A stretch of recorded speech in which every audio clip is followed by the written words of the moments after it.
ask Fulani not to be in our land, it doesn't really mean we hate them. We don't hate them. Well, but we don't like the bad ones. You in Rome, you behave like a Roman. You see, when you live here, nobody can live here and go to the north and start drinking ogogoro and beer in the public place. I'm sure the HBA, what do you call their police, will pick you up and take you to Sharia court. And that's our own argument. This is Yoruba land. If we don't come to the north or abuse the law in the north, we don't want to come here and take us for granted. Because our area is like we are indirect slavery. That's the way we say it.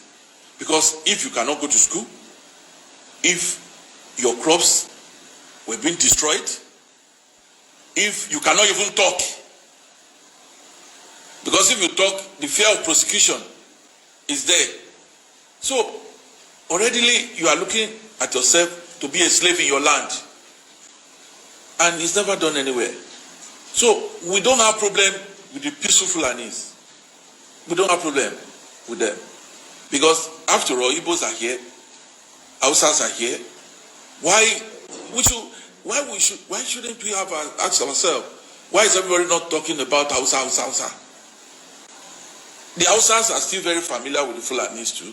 Some Hausas are misbreed, some are Fulani, some are Hausas. But the question is, why is everybody not calling Hausa?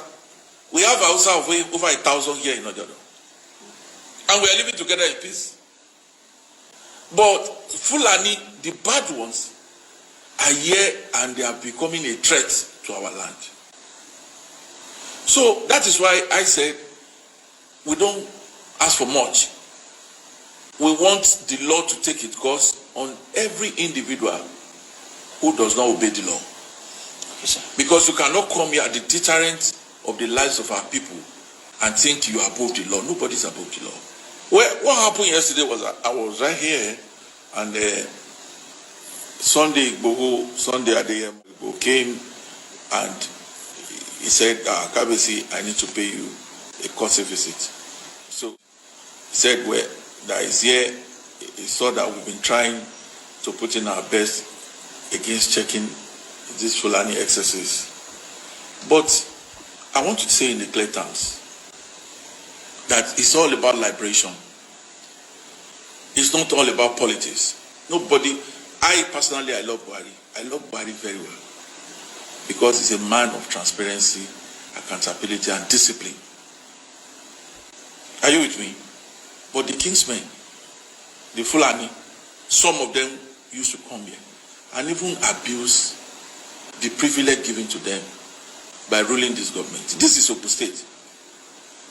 We had a former governor, former president in this state, 2 times president in this state.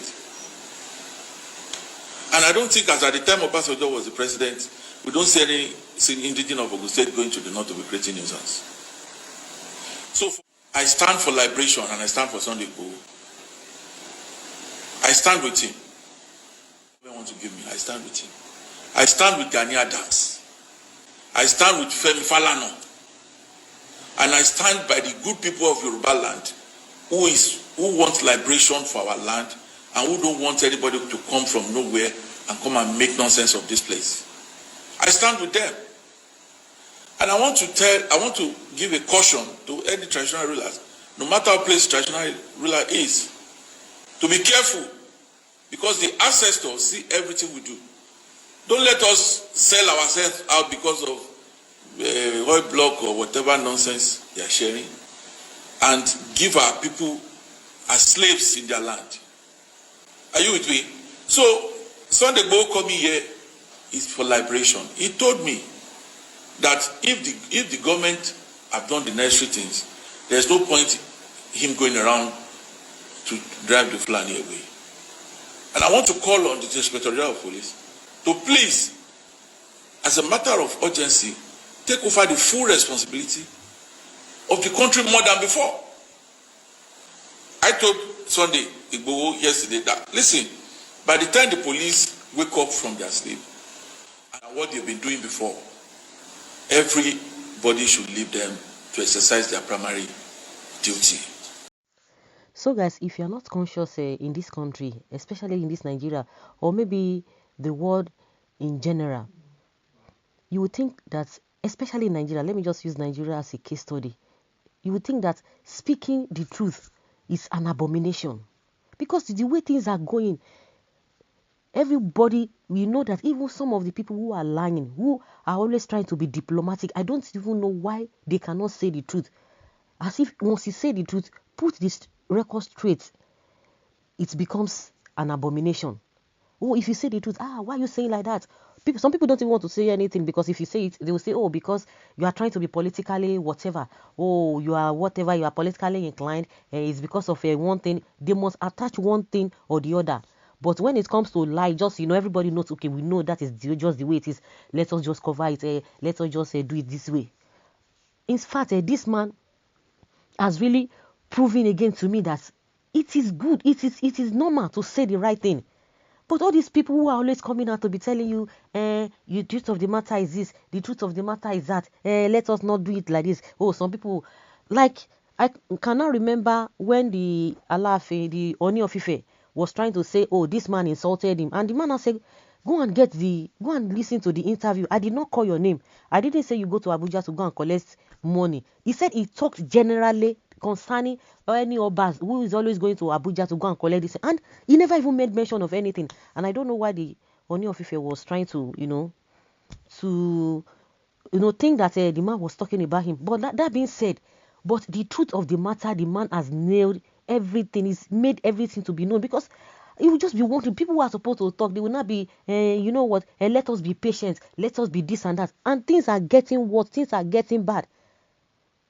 Is it not one of the Obas that we are talking, that, people always say, oh, they don't want to say anything, maybe because they don't want to be dethroned, or they don't want to, maybe their allowances that they are getting is not going to be coming to them. That's why they are just trying to be diplomatic. They are just quiet.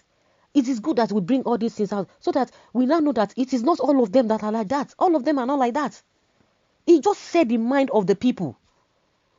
Like what Sunday Igboho is doing. If the government had done its part, nobody would have come out. Do you think people who are coming out to say this and that, why should we be talking, or should we be stressing ourselves when the government that is collecting taxes here and there, they are there, they are not doing anything, and yet you are the one that is paying the tax? You are still going to be begging them, please, oh, we want the government to do this. They will not be begging Buhari, they should talk. Why should it be so? Because it's irritating. And just like the way we have been talking about the way these things are being run in this country, that most of all these people that you think they had timber and calibers in their own private company, they will not want it to be run like this, and yet they are keeping quiet as if everything is all right. I don't even know whether they think the blood in their own body, or that runs in their own vein, is different from other people, most especially the victims. Whether they are different, I don't understand. Majority of them are just less concerned.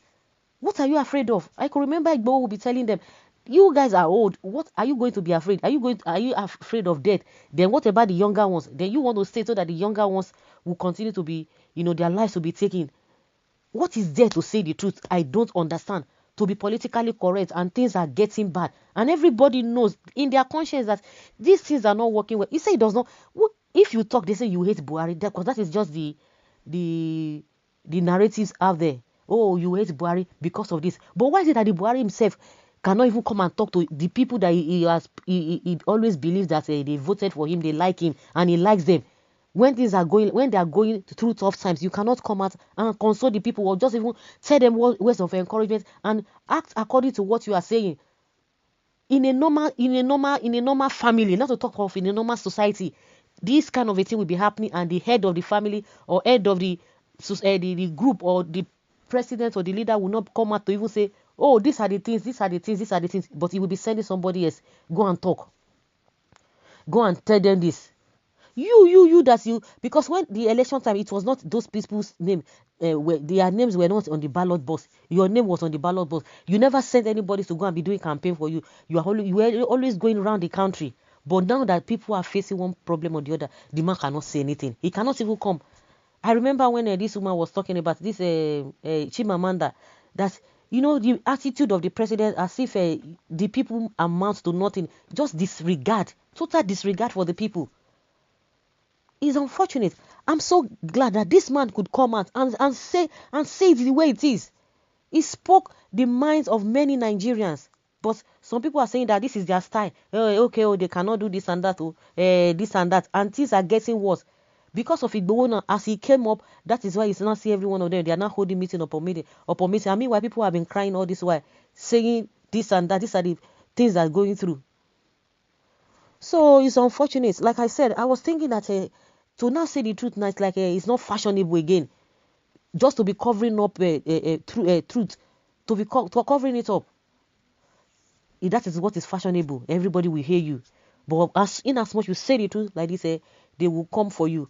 You know, this man has really put smiles on many people's faces, because that is just the way it is. How can you be telling us this and that?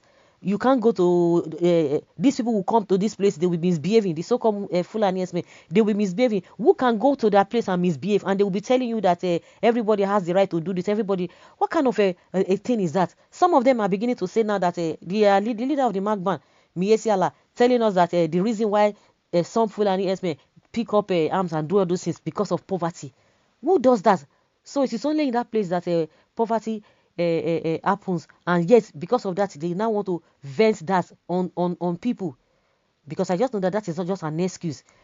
We have said it over and over again. Those who are doing this thing, arrest them. The few ones too that you said they are among you, why is it that they've not been arrested? That is the question we have been asking. That is the question. So guys, let's hear your opinion. Leave your comment below and let's know your thoughts on this. Thank you.